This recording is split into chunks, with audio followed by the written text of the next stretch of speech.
Welcome to The Stone Wolves, a Galactic Football League novella. Written by Scott Sigler and J.C. Hutchins. Performed by Scott Sigler. The Stone Wolves is also available as a Kindle ebook from Amazon.com or as a full-length audiobook from Audible.com. To find links for those items, go to scottsigler.com/thestonewolves, one word.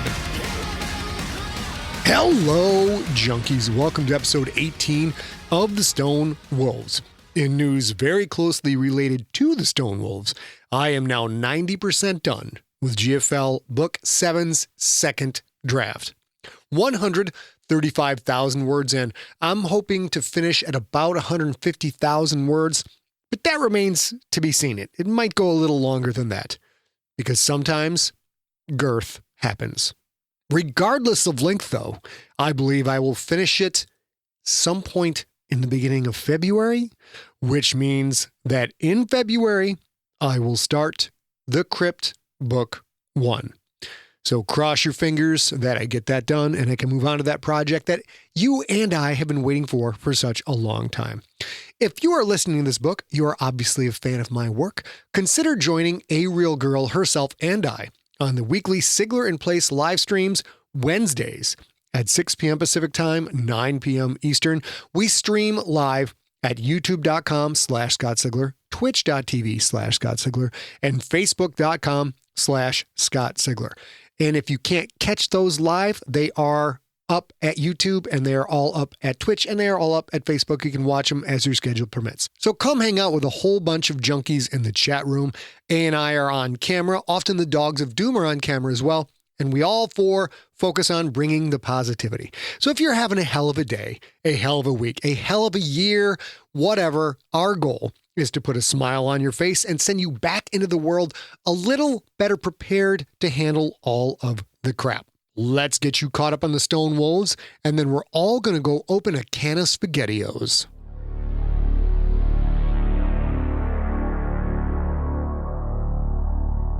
Previously on The Stone Wolves, the crew of the Olorun broke into the Creterakian prison known as the Borehole in an attempt to rescue RedWire, an old buddy of Cillian's.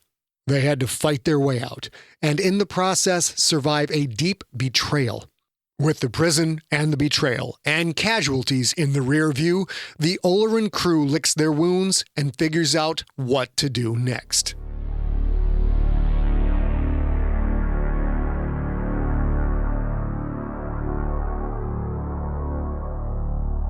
Chapter 15.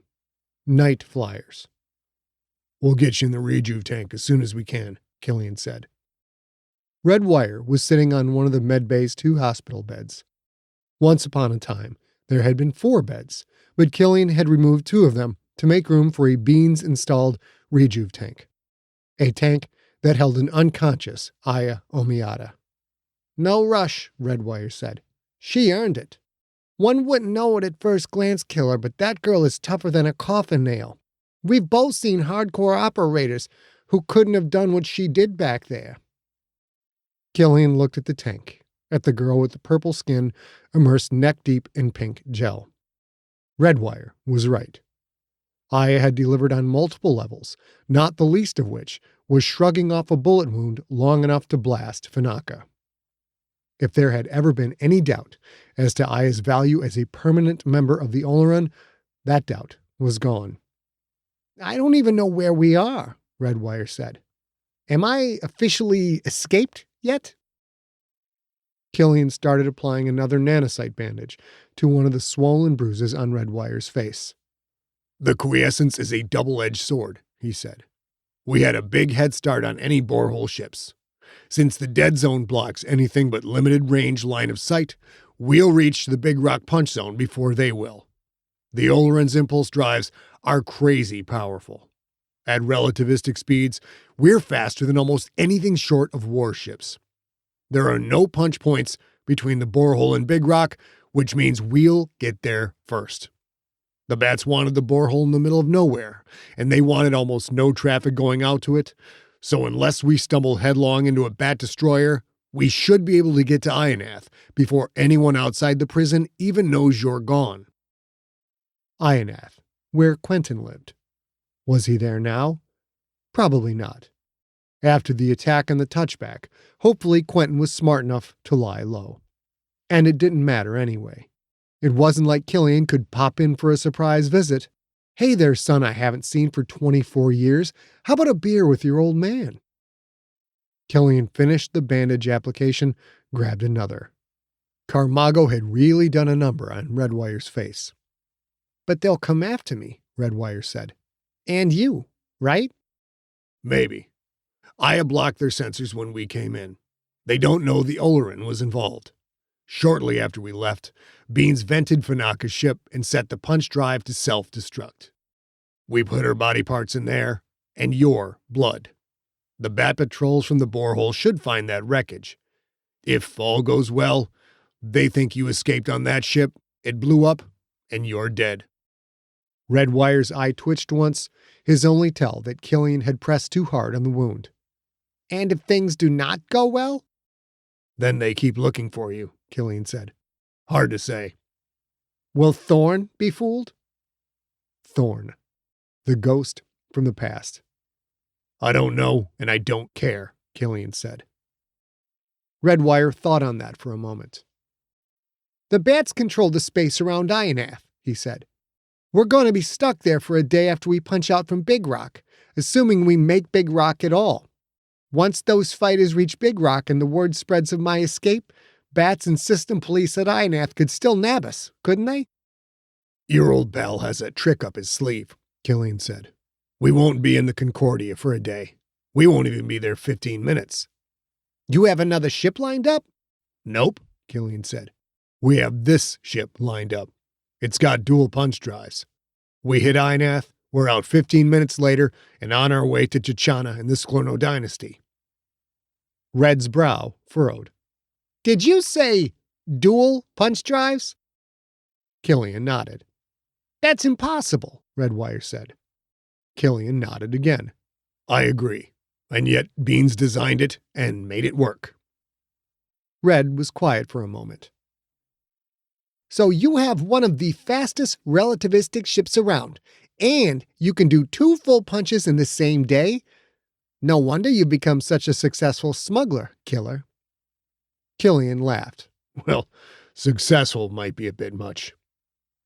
As he moved on to the next wound, RedWire glanced around the small medbay. That rejuve tank looks like it was jammed in here with a shoehorn, he said. And are those old flat panel mounts with the flat panels removed? How old is this ship anyway? Cillian had tuned out the flat panel brackets, as well as the brackets that bolted the rejuve tank to the deck and the dozens of other alterations made to the medbay. Older than us, Cillian said, and that's saying something. He knew that neither of them looked their age. Cillian had trouble remembering just how old he really was. RedWire was a veteran of the takeover, yet due to decades of forced cold sleep, he didn't look a day over 35. This is so hard to process, the man said, staring off. I haven't seen you or Fanaka in decades. You show up to break me out of prison, and now she's gone. After all we lived through, she dies rescuing me. Sort of, I suppose. She turned on us. On us. I know people change, but it seems impossible. Cillian waited for his anger to bubble up, to feel rage over the brutal betrayal of someone he'd once loved with everything that he was, but that fury refused to surface. She said Thorn had her kids, Cillian said. Maybe that wasn't an excuse, but it was a justification, at least to some degree. RedWire nodded. Yeah, she did say that. Think it's true? Cillian reached into his pants pocket, pulled out the small bag he'd taken from Fanaka's corpse. He opened it, spilled the contents into his palm. 7 gemstones. 4 white, 2 red, 1 black, sparkled in the medbay light. Wow, RedWire said. I guess she was paid well to stab us in the back. Sadness and anger in his words. Cillian felt the same. I think this wasn't for her, he said. It was payment for the inside contact, Dr. Saccacorn. Do I believe that Thorn had Fanaka's kids? As strange as it sounds to say this about someone who lied to me for days, yeah, I do. If I'd been in her shoes, well, I don't know what I would have done. RedWire let out a slow breath. Yeah, you do, he said. It's been a long time, but we both know what Thorn is capable of. If he had my sons, I honestly can't say I would have done anything different than what Fanaka did. RedWire's simple statement seemed to fill an empty space inside Cillian. They both loved Fanaka. They always would. She'd done what she'd had to do to protect those closest to her. That didn't justify her actions, but Cillian understood. So did RedWire. They could both forgive her. Speaking of family, RedWire said, I have to figure out how to get back to mine. A dangerous idea. Red, you're an escaped convict from... Yeah, I know, RedWire said. Trust me, I'm aware I can't exactly go home again. I need to at least find a way to let him know I'm alive. An idea that was only slightly less dangerous than him going home in person. Maybe I can come up with something, Cillian said, when she's back on duty. RedWire glanced at the unconscious girl in the rejuve tank. Maybe. Better to be alive and not be able to let people know right away than to be dead, yeah? Anyway, those gems Fanaka had are worth a fortune. What are you going to do with them? Red knew it might be weeks or longer before he could safely contact his family, and he wanted to change the subject. Cillian let him. I don't know, he said, putting the gems back in the bag and the bag back in his pocket. To be honest, business hasn't been all that great lately. I have a fuel bill that you wouldn't believe. I could use some of this to pay off debts. His own words echoed in his ears, made him feel small, worthless. Or I could find Fanaka's kids, he said. Give the gems to them. RedWire gave his head a slow shake. You know her children are dead, he said. You know what Thorn will do to them when she doesn't deliver me to him. Yes, Cillian had known that, but perhaps he hadn't wanted to admit it to himself. If he knew where to start looking for Fanaka's kids, it was probably already too late, and he didn't even have a clue where to begin the search. Druge Thorn was a lot of things, but he was also true to his word. He made good on all threats. Always. And Cillian could have killed him. Choices have consequences. Whenever Cillian was involved, those consequences seemed to be death. Yeah, I know, he said. Thorn's the reason I had to leave my family. He's the reason my wife is dead. He's the reason one of my sons is dead, and maybe my daughter. Ah, there was that rage bubbling up again, making Cillian feel at home. Being enraged was his comfort zone. RedWire put a hand on Cillian's shoulder. You've got one son that's still alive, Keller. And what a fine man he turned out to be. The rage subsided. Cillian wondered if he could get emotional whiplash from his unpredictable mood swings. Thank you, he said.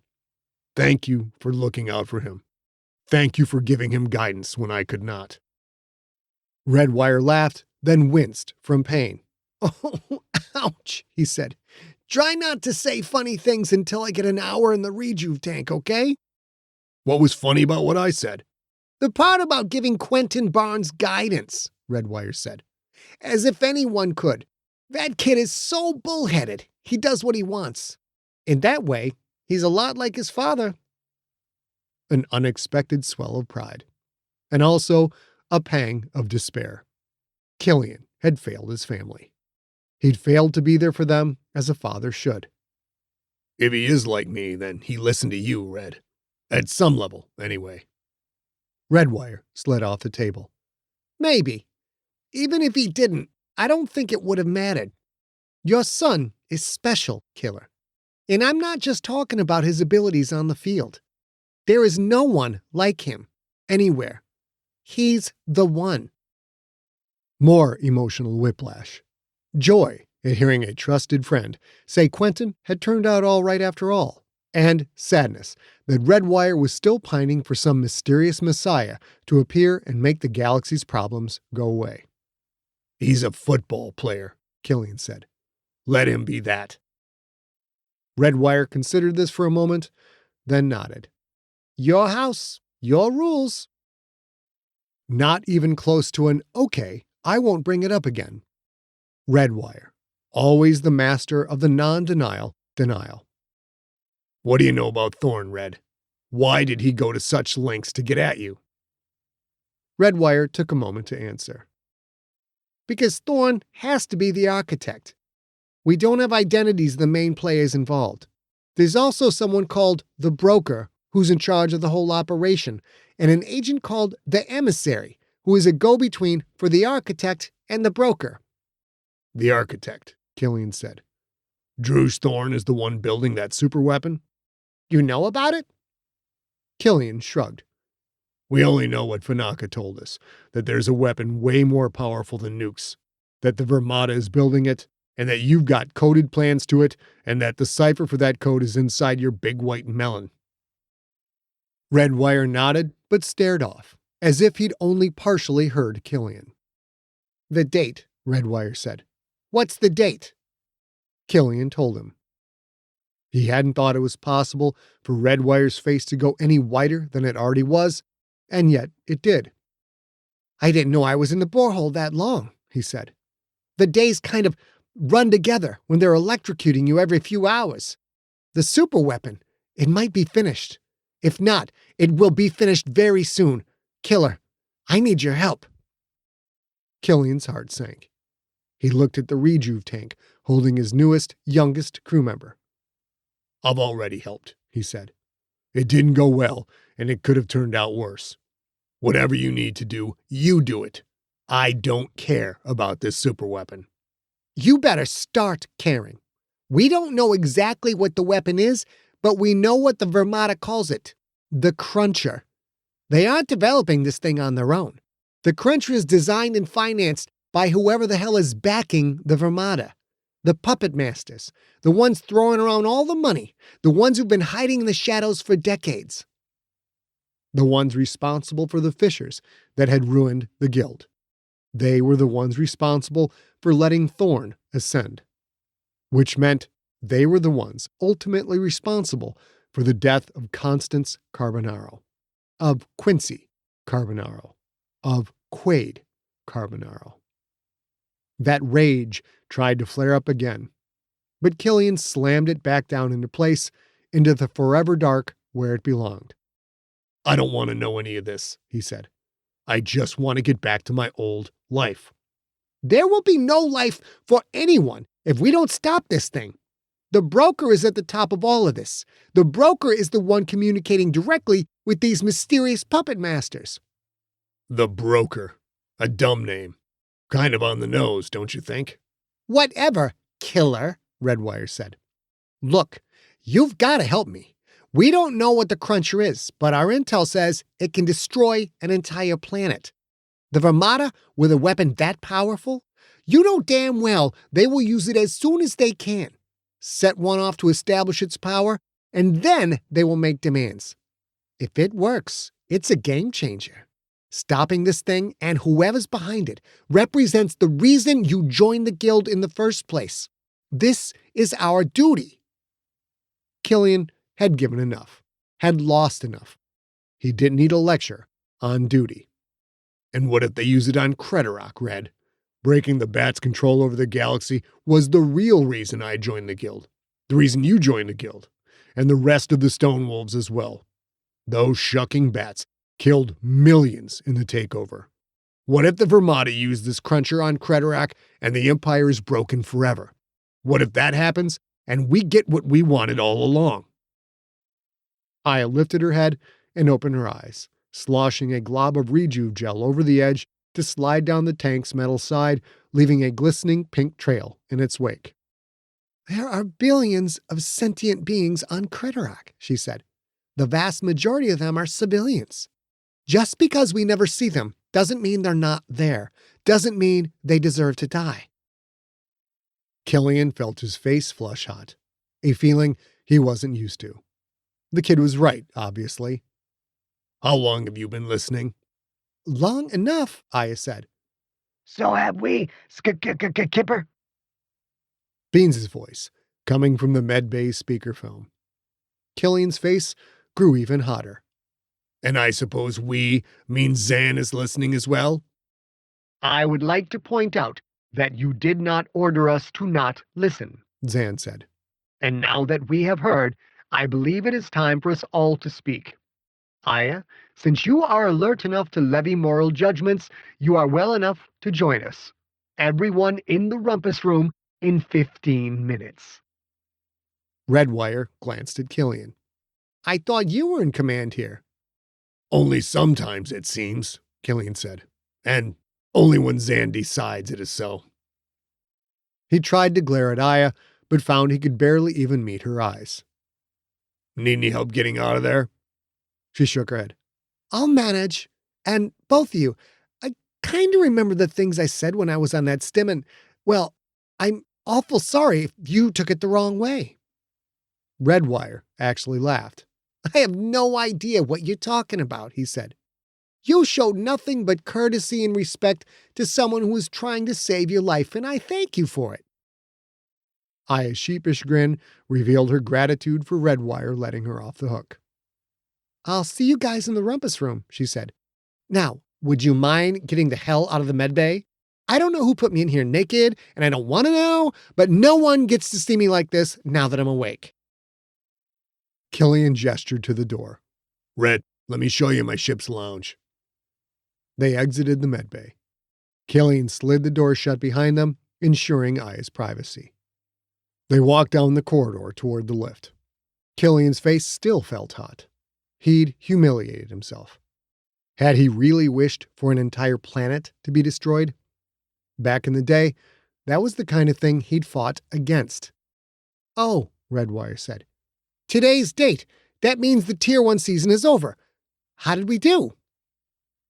For all he'd endured in the borehole, the beatings, the questioning, the isolation, the torture, Cillian knew RedWire and knew the worst thing the Bats had done was to keep the man in the dark about one of his life's passions.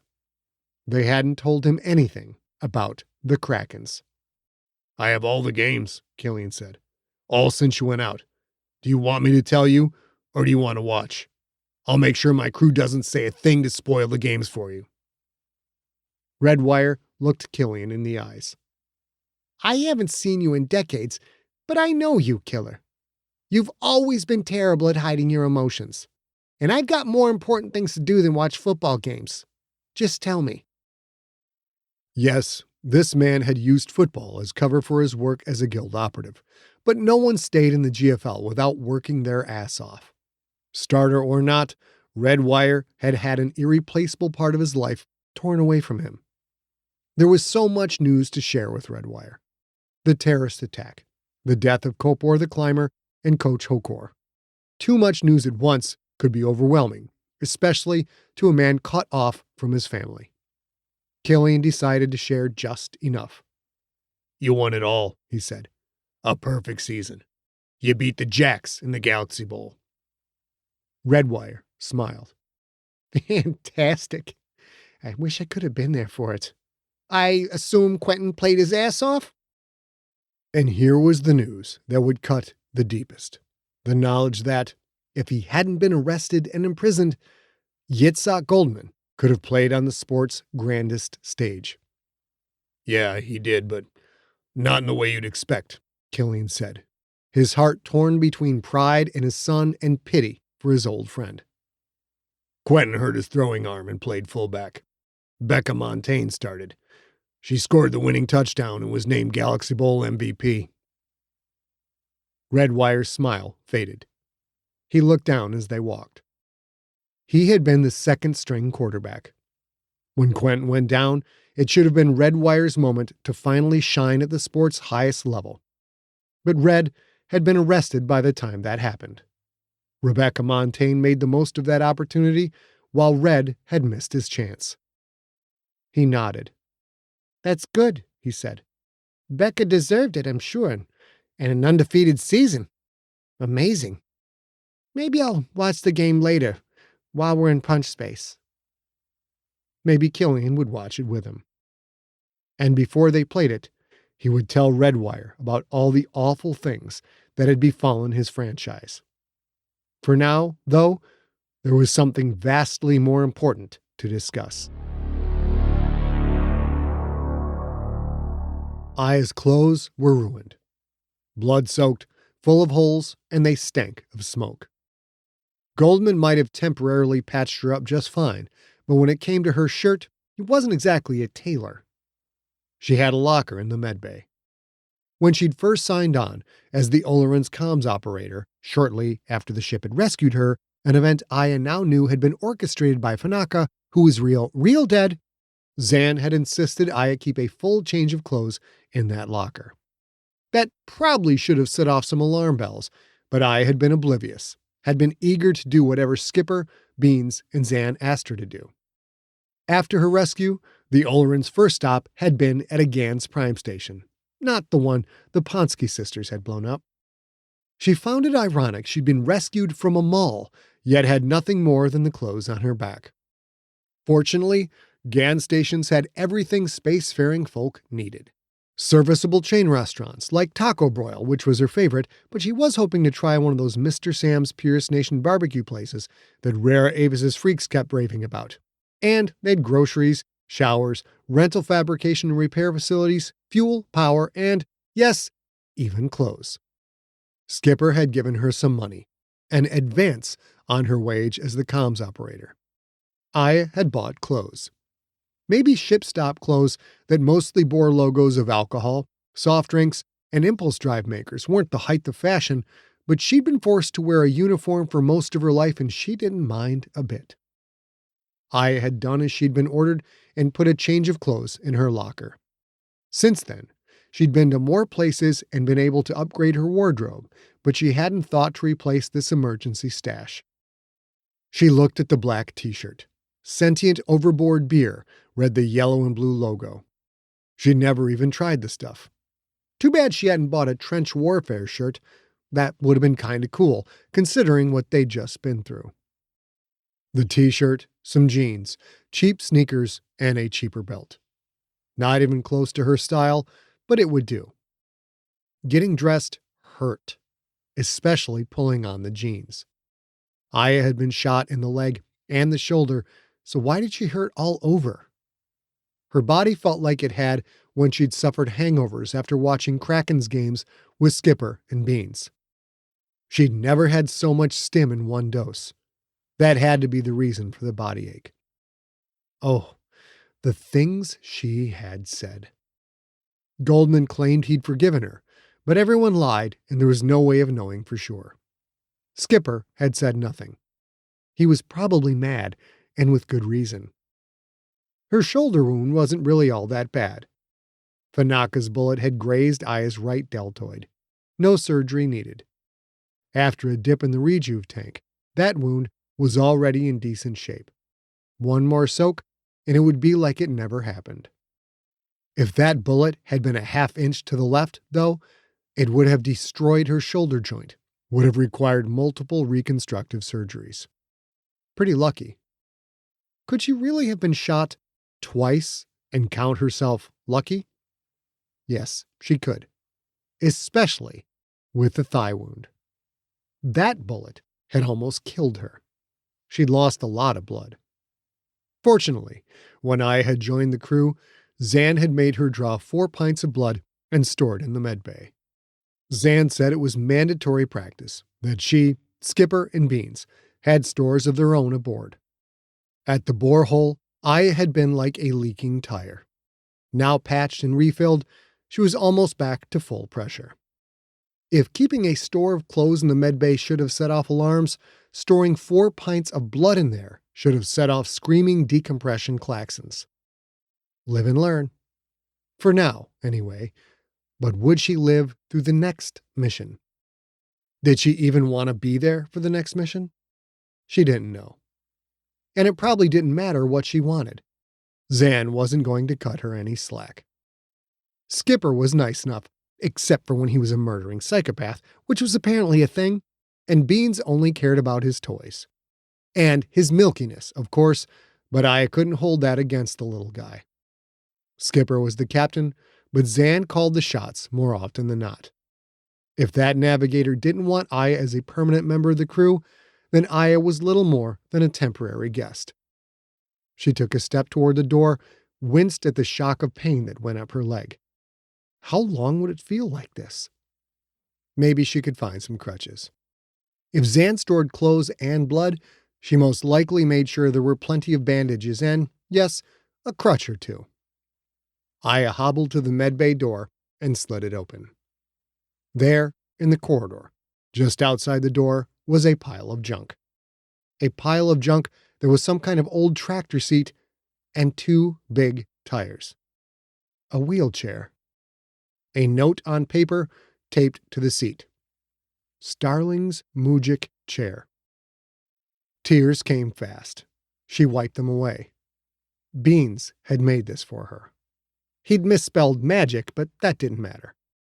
Did he actually care about her? Aya didn't dare let herself believe that.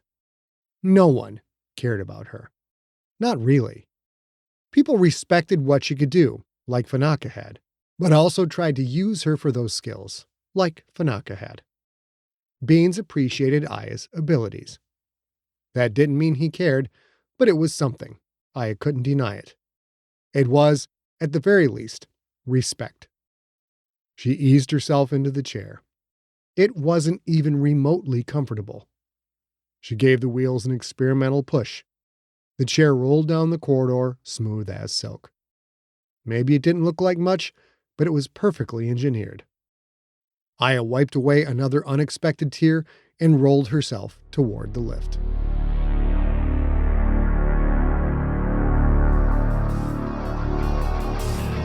You have been listening to The Stone Wolves, a GFL novella, written by Scott Sigler and JC Hutchins, performed by Scott Sigler.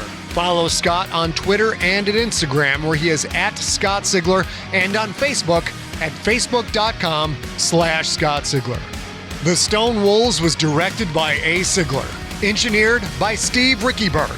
Copyright 2021 Empty Set Entertainment. Theme music is the song Battle Cry by the band Super Weapon.